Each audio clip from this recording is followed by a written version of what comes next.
VGK through the first 50 games of the season, our report card coming up, plus much, much more in this edition of Locked On Golden Knights.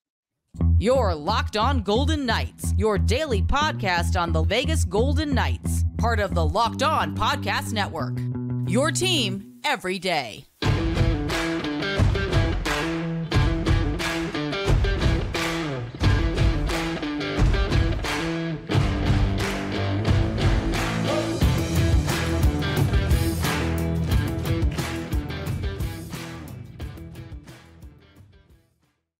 Well, hi again, everyone. Tony Cardasco and Chris Golick from Las Vegas. Thanks for making us your first listen each and every day. And make sure that you subscribe to our YouTube channel, which is Locked On Golden Knights. We are brought to you today by FanDuel. New customers join today. You'll get $200 in bonus bets if your first bet of $5 or more wins. Go to FanDuel.com/lockedon. Chris ran into one of our listeners, viewers, Tommy, yesterday. Beautiful granddaughter. I was out having lunch. This is why I didn't have kids, because Tommy's too young to have like grandchildren. Okay, so that's what's ahead for you. Okay. Back to the show. VGK through the first 50 games. It's our 10-game check-in as well. Golden Knights, again, first over the last 10 games, a record of 6-3-1. A good bounce back, a good rebound by this club, a good close pre-All-Star break, and they had the injuries taking a toll with Jack Eichel, William Karlsson, and others, and they started to add up, and the Golden Knights, to their credit, they kicked it into another gear the past 10 games. Yeah, I mean, I'm very happy about things. Nice haircut, too. Thank you. It's still gross, tight. So we got that going for us. Yeah, tight. No, I mean, I'm happy about where things are going right now before I offer any type of grade. I mean, there's two teams here right now. There's the healthy version, which is very similar to the version that dominated last year's Stanley Cup playoff. And then there's the MASH units, AHL Silver Ghost Pirates version that's out there doing their thing too right now. So you look at everything in a blender. I mean, I don't know, like, you have to look at it as an A for how things have gone when the team was healthy, and maybe a C for the health and how things went when the team wasn't as healthy. So, I mean, I'm in a nice B right now for things, which is fine. So much could have gone against this team as far as the Stanley Cup hangover, as far as even more injuries. Knock on wood, that doesn't happen. Just teams gunning for the Golden Knights a lot harder because they are the Stanley Cup champions. But through 50 games, 64 points, trailing 7 points by the Vancouver Canucks, who are playing amazing. And, you know, you look at all the man games lost in the Pacific and in NHL, and the Golden Knights are way up there, but they're also somewhat up there in the standings as well. Overall, once again this season, a fantastic start for the VGK. Past two seasons, 13-3. They get off to a good start, 12-2-1. The fast start again this season was crucial for the VGK. Will this be the model now under Bruce Cassidy? Start fast. Again, you have to anticipate there will be some injuries along the way, but you go through a lull, and then you come back at some point of the season. It's tough to look at it like that. I mean, teams are going to have peaks and valleys and everything else. And, you know, fast forwarding to season 8, I guess, if they do have a hot start and slow down, then you'll wonder what's going on with Cassidy. Because, you know, 3 times in a row, why would the team start well and then slow down and then pick up? But, you know, again, the team started very well last year. They started very well this year. Halfway through the season, Mark Stone is down. Shea Theodore is down for the middle third of the season. Other injuries, the goaltender carousel from last year, the goaltender carousel from this year, Jack Eichel, William Karlsson, Shea Theodore, William Carrier, Zach Whitecloud, Alec Martinez. There you go. So they've all missed. That's what you do on Twitter when you save characters. But no, that's all these players have missed so many games. So I don't look at this as something Cassidy's doing wrong. He's simply doing what he can with a healthy team, as any coach would do with a healthy team. And any coach with an unhealthy team, which is pretty much where the Golden Knights have been for 30 of the last 50 games, they're going to suffer. So I think you got to give credit, a lot of credit to Cassidy for how he has kept things together for 2 seasons despite the injuries. And I'll take a shot to show my admiration once more for Kelly McCrimmon and the McCrimmon plan. He's put a roster together that's allowing the team to survive with all these injuries. Yeah, for sure. What has the biggest surprise been for you with this VGK team, or which player do you think has really surprised you? I know you're a huge Doro fan. Yeah, I mean, but I'm not surprised by Dorofeev. Like, that's the thing. I knew this could happen, and I predicted him to be a 20-plus goal scorer should he have played all 82 games this season. So we'll see how that ends. I think he'll probably still score close to 20 goals by the time the dust settles. Surprise is the way this fan base treats Logan Thompson, but we'll save that maybe for another discussion this week. As far as, I mean, I guess my key surprise, and this is a layup, it's Mark Stone. It's 50 games. He looks great. He's having a fantastic year. And I know we're chopping the segment up between the first 50 and the last 10. The last 10 games, we've seen a different version of Mark Stone. We've seen a healthier version of Mark Stone. We've seen him grinding a lot harder in the corners. We've seen him skating a lot harder. He looks fast out there. I never thought I would say this. Mark Stone looks fast out there. He's making good one-on-one moves and able to beat players. He's getting to the dirty areas. He's grinding in the corners. He's winning his puck battles. He's the perfect captain for this team, leading by example. And we go back to about 10 games ago when Mark Stone, quoted the no excuses mentality and then followed that up with the players being the best version of themselves. He's leading by example right now. And not that it's a surprise that he's doing those things, but it's a surprise that as healthy as he's been for 50 games and how great he has skated the last 10. Yeah. I just remember in the early parts of the season, he still was bitter beer face Mark Stone, laboring. At times, I thought he was, the back was flaring up. Did not think that he would make it this far. He's looked stiff some games, no doubt, 100%. Yeah, but he just, he really seems as though he's worked his way through it, and you don't see him laboring as much. You have not. Well, the last 10 games, absolutely. But I'd say the last 20 to 30 games, I don't recall him really showing us that he's in some sort of pain or discomfort. So that's terrific that he's been able to play that many games. I wanted to give some grades here. First of all, my 50-game MVP is Misha Donskov, for best of luck in his future endeavors. Special teams, I give a C- to. I don't know what his influence was on that or what have you, but they're not as good as they were. Let's face it. And they give up too many goals on the power play. And they can't score on the power play. They had some really bad periods on the power play too. They were good when healthy. And not that, is that an excuse? Yes. Is that the entire excuse? God, no. It feels like they should be reconsidering things on the power play with less skilled players. The power play they want, we've talked about this a few times, they want to create motion from the defense. They want to get the defense chasing the puck to create either a seam pass across for a one-timer from one of the elbows, or they want to create that look from the bumper position to get that quick 1-2-3 pass and hopefully a goal, obviously. But when you're sending Nick Waugh and Paul Cotter and Mike Amadio out there as one of the lines, no disrespect to those guys, but that's not Jack Eichel and William Karlsson and Chandler Stevenson together working the power play with Shea Theodore being the quarterback. So it almost seems like right now with the injuries that maybe they should simplify a little bit. Park someone right in front of the goalie. You have 4 other players to work the puck around the perimeter for that shot. And hopefully the traffic in front creates a deflection or the goalie simply doesn't see the puck. So that's something from a coaching perspective, I guess I would criticize, but I'll also counter that. I could be wrong, but I feel like, and the team was really hot, but still in the first 20 games, I think both the power play and kill were both comfortably in the top 10 with the penalty kill being as high as top 3 or 4. So Tony's not going to say this, but that's where William Karlsson being gone certainly is not helping things. And look at how many chances the penalty kill generated when it was Karlsson and Eichel. That version of the power kill is better than the Riley Smith, William Karlsson one. Okay. And what about who's got the best shot pass? Never mind. Forwards, I give a B. Defenseman, a B-. Goaltending, a solid C.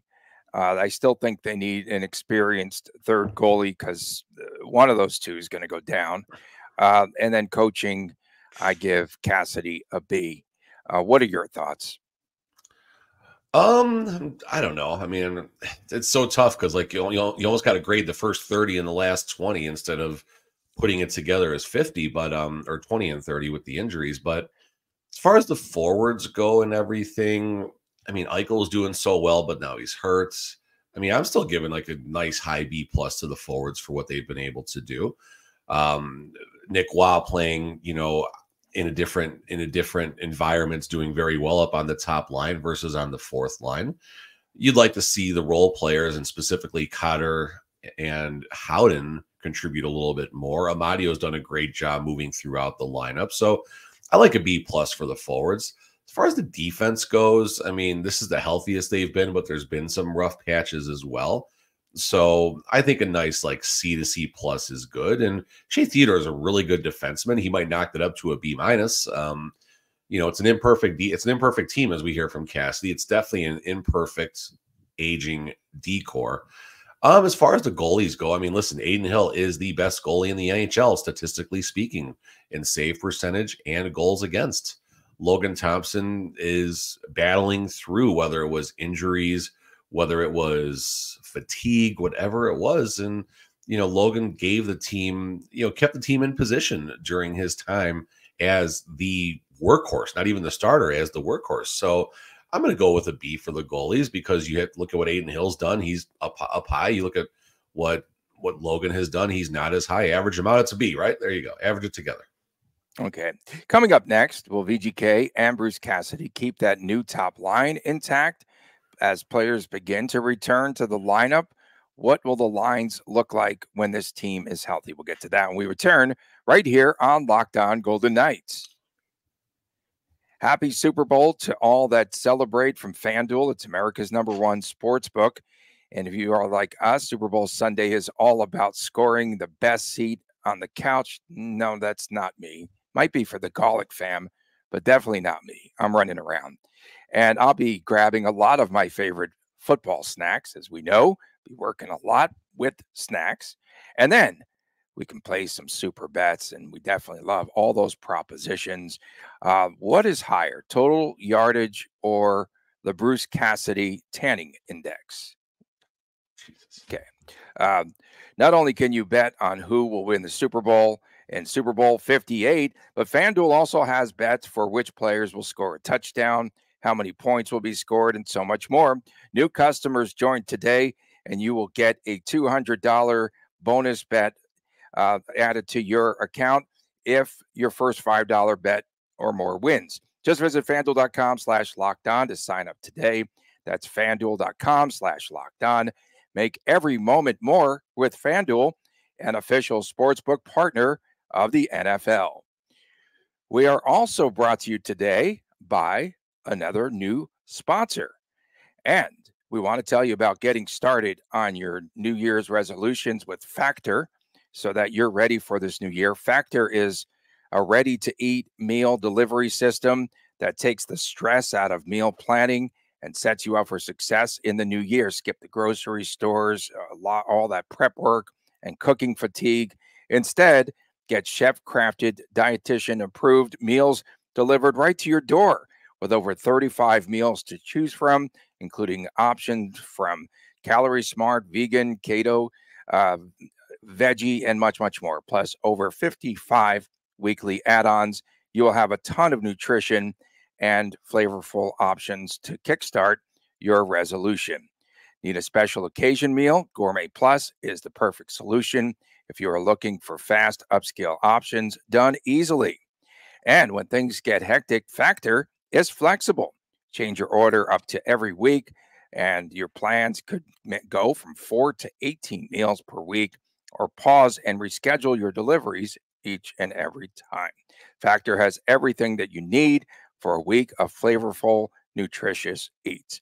In addition, again, they also have the ready-to-eat meals, but you can also check out their cold-pressed juices, smoothies, energy bites, extra protein, veggie sides, and much, much more. Head to factormeals.com. That's factormeals.com/LockedOnNHL50. Use the code LockedOnNHL50 to get 50% off. That is code LockedOnNHL50 at factormeals.com, FACTOR meals.com/LockedOn50 and get 50% off. We are back on this edition of Locked On Golden Knights. Tony Cardasco, Chris Golick from Las Vegas. We appreciate you making us your first listen each and every day. Thank you so much. And also, please subscribe to our YouTube channel. That's Locked On Golden Knights, where you get the Chris times Chris Jr. show each and every Saturday. That is the exclusive to YouTube. And Fridays, everyone chiming in. We absolutely love WTF with the Fridays. There's always some good surprises. And our friends out there in the Twitter sphere and following us on social media are so creative. And I just hope I'm not a meme again for the next few months. I need some time off. Me and the Coyotes, Dancing with the Yotes, all that. Should be Bruce a song. Cassidy. Dancing with the Yotes should be a song. Dancing with the Yotes. Bruce Cassidy absolutely should not break up the new look top line for the VGK. When everyone comes back and they're healthy, how could you break up a line that includes Nick Waugh, Ivan Barbashev, and Jonathan Marchessault? So I was wrong about the Edmonton Oilers, and a lot of you were wrong about Ivan Barbashev. I just think, again, when this team is in trouble, when they face adversity or what have you, I still say, and in the playoffs, he's just proven himself to me. And how many times did they have to watch Barbashev? Like 1,000 some odd times last year before they brought him to VGK. What did they say? The number of times that scouts 40 or something. 40 or something. And they wasted 40 on that Bjornfoot guy because I don't know what he's doing in the roster. Okay, so through 7 games, the last 7 games, right? Was it 13 goals? I saw the graphic on the NHL Network. 13 goals, 8 for Marchessault, including the hat trick, 18 assists for that line, plus 21 combined. Arguments why Cassidy would keep the line and why he might break that line up. I mean, there's only so many places you can put people on the lines. First of all, listen, the line's playing great. There's no doubt the line is playing great. And I think the argument to keep it is simple. It's everything you just said. I mean, I don't need to go too deep into that. The argument against it is obviously, remember how well this team was playing early in the season. And the lines were basically Eichel, Marchessault, Barbashev. And then you had Chandler with Mark Stone. That left wing position is the concern. It was Howden and Cotter kind of going up and back there. And then the third line, that's where you had either Howden and Cotter with Carlson and Amadio. And then the fourth line is the fourth line, which was Waugh, Colasar, and Carrier. It worked. It worked pretty darn good for a long time until obviously everyone got hurt. If you don't have those lines together, like I wrote down the numbers while you were doing the reads, and I'm trying to find like a different way to move people around and stuff. I mean, who are you going to put on the wing if Waugh is going to be in the middle? That's my first question. Who are you going to put on the wing? You're not putting Eichel on the wing. You're not putting Chandler on the wing. You're not putting Carlson on the wing. I mean, now we're talking Amadio or haven't they tried Carlson on the wing before? Was that Cassidy? They tried Carlson on the wing just a couple of times, like in the NHL video game hero line when they needed a goal late, just throwing players out there basically. But I mean, with Carlson's defensive ability, he's a center, end of story. Eichel's two-way ability, he's a center, end of story. Chandler Stevenson, okay, maybe that's where we talk about it, but that line's doing well. Him and Stone have chemistry too right now, so I don't know. I'm going to try while you go for a second. I'm going to try and do a secondary line combinations now that has the Waugh line intact and see what I come up with here. So go ahead. Okay, so Carlson, odd man out. Carlson's the odd man out. No, again, Connor's the odd man out. You stop it. Again, some good valid arguments, keeping them together. Again, though, what we've seen, the trend from Bruce Cassidy is consistency, and he also likes, and we've really caught on to this through the first year and a half here, he likes the hot hand, right? He will play players that he feels are contributing every single night. So I don't think they can't break up that line. There's absolutely no way. And you say Eichel could be out for a while anyway, so maybe we just need to toss him out. I don't know. Yeah, well, then the problem takes care of itself. No disrespect, obviously, to Eichel, who so Coach who do Cassidy you said put? was- Who do you was- put? You put the line back together with Eichel? Like, what do you do here? I mean, here's plan B. I literally just threw this together. If it's wrong, someone can tell me. Plan A Eichel should and- be sign Marchessault. Let's do this tomorrow about Marchessault. Let's lock him down now if you're VGK. Okay, that's tomorrow. Fair That's enough. Fair enough. That's been way too quiet, but yeah. So here's a secondary thing. I just threw this together. I don't know if this is a good idea or not, but it's an idea. Eichel between Stevenson and Stone.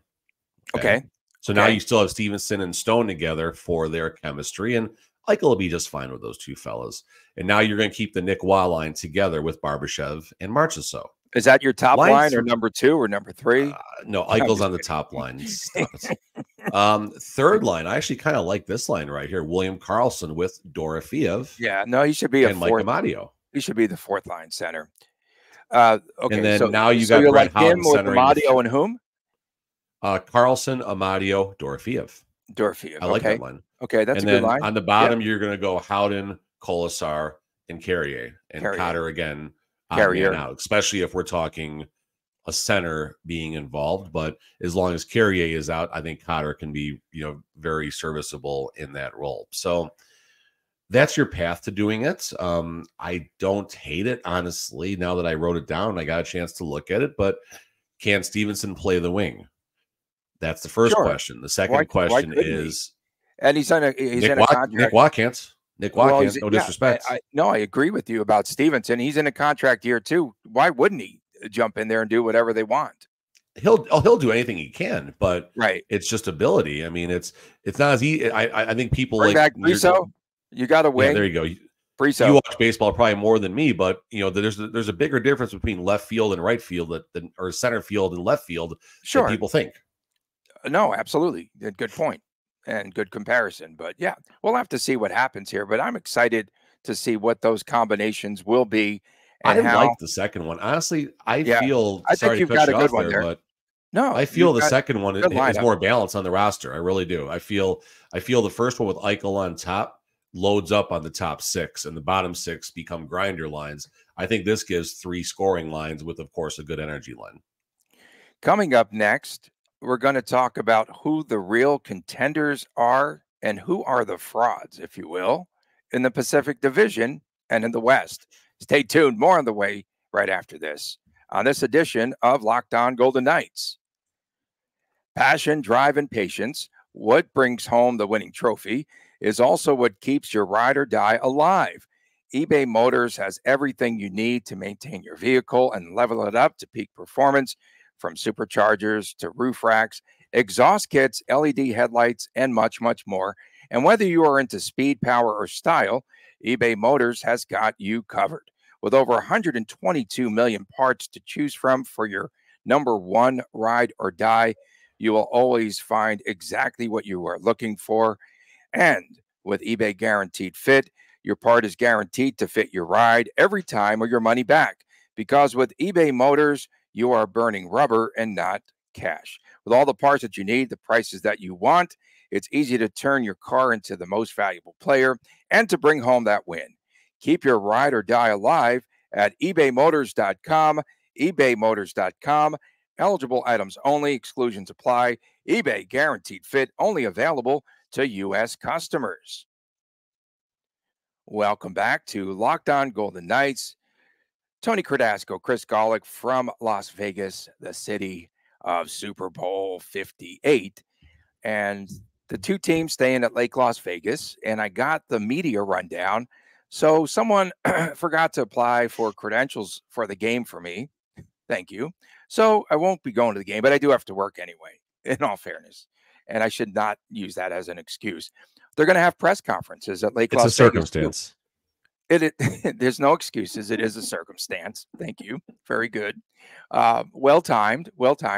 yeah, they're going to have the pressers at Lake Las Vegas too. So that's going to be pretty cool for the media to see that area here in East Henderson. So that'll be a lot of fun. And I did book. So I finally got ahead of myself because about a year ago, I was told by hashtag sources, the media center and media headquarters would be at Mandalay Bay. So started to get media friends booked into Mandalay Bay. And so now they moved it over to the Luxor. Win, win, win, because the rates were good. Everything was cool. We got rooms and everyone is settled at Mandalay Bay for the week. So I am so stoked. But here's a little tip. Here's a hack for you, Mr. Golick, because that's what we do on the show.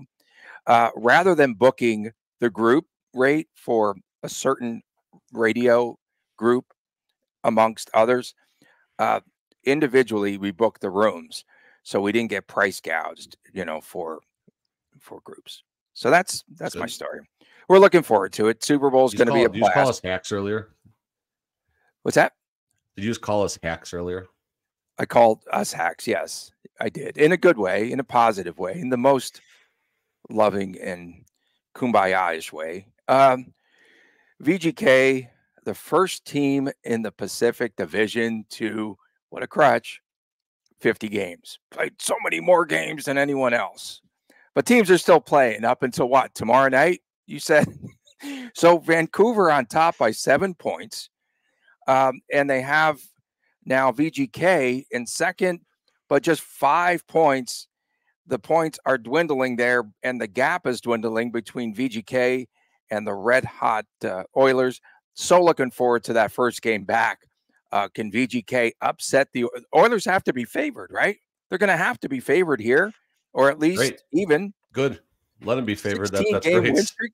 That's going to be a blast. The homers that are betting the Golden Knights are making a lot of money right now. They are, yeah, at plus money. So yeah, I guess so. You're right about that. So now what's going on? I mean, when you look at everything in that division, it's a logjam. You've got Vancouver. Can they stay on top? They've proven us wrong here because they went on the road for like 7 or 8 games, and they're still up.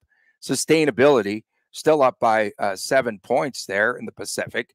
And then you've got a team like Edmonton that's got 5 games in hand on the VGK.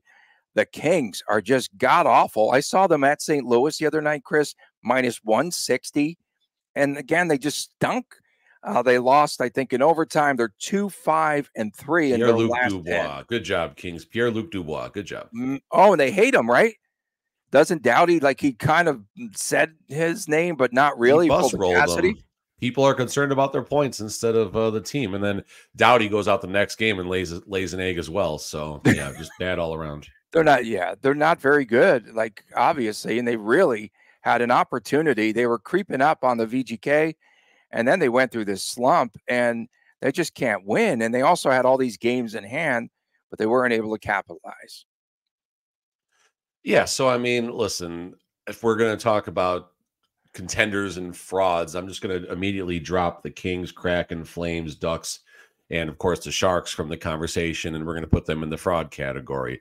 Kraken, no disrespect, seemed like they were getting it together. They've fallen off. The Kings, Tony just talked about. Flames, Ducks, Sharks were, when I say contenders and frauds, I'm talking about someone who can potentially win the division and make a run to win a Stanley Cup. So that's the only reason why I'm going to take that shot at the Kraken right now. But the Kraken were better in the second part of the season last year. I thought they came on late and they fell again to Colorado in a game 7.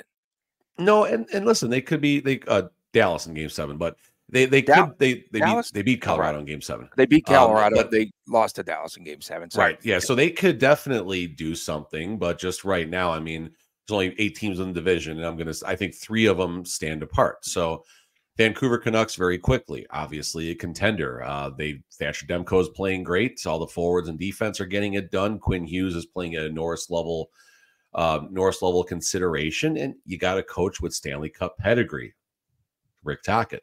So that right there, that Stanley Cup pedigree, that's very important for me when I'm looking at this stuff right now. So Golden Knights, I mean, they're obviously a contender, especially when they get healthy. We're not going to waste time talking about that.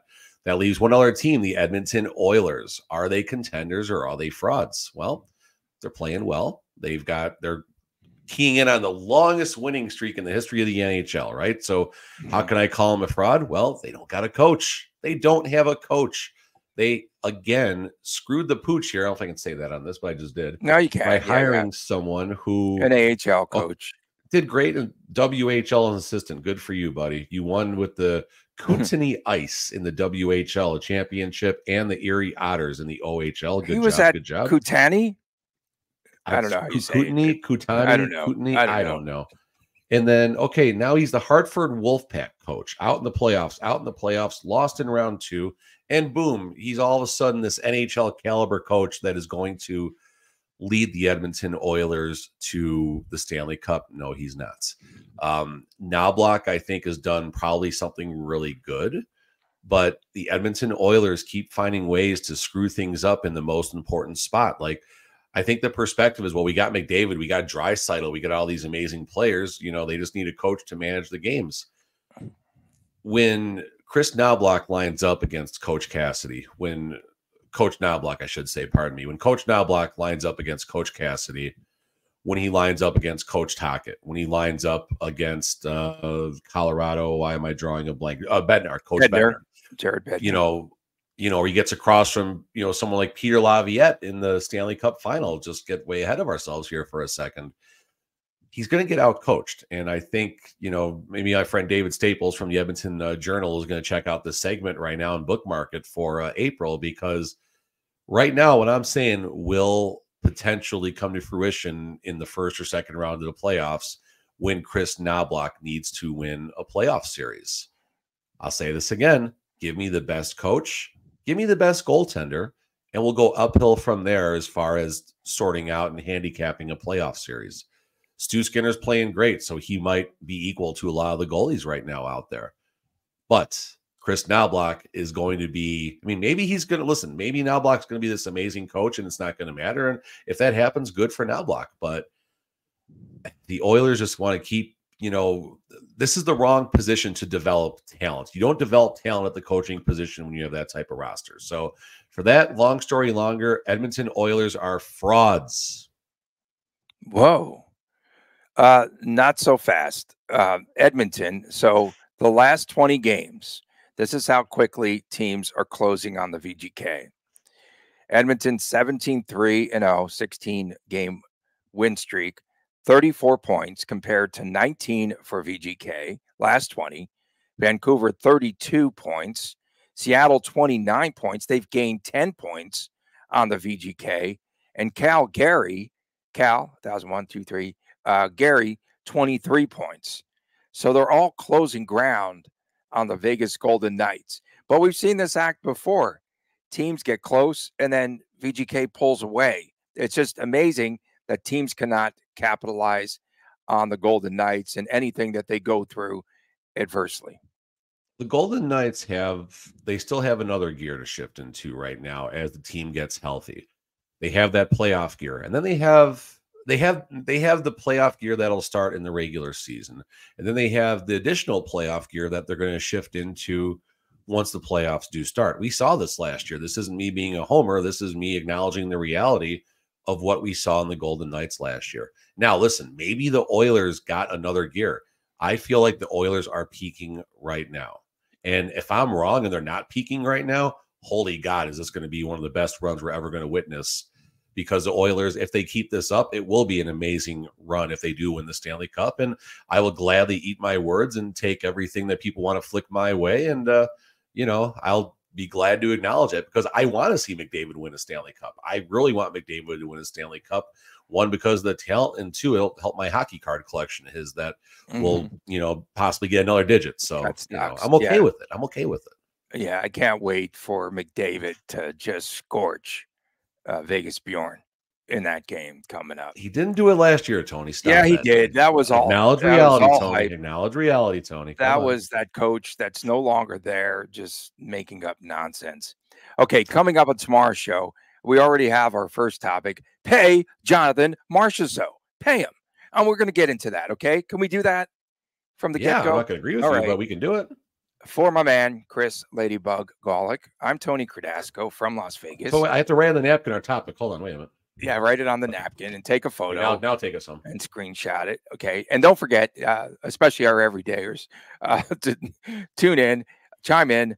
WTF with a Friday every Friday, Saturday, Chris and Chris show. We're out of here. We'll see you tomorrow right here on Locked On Golden Knights, and take care.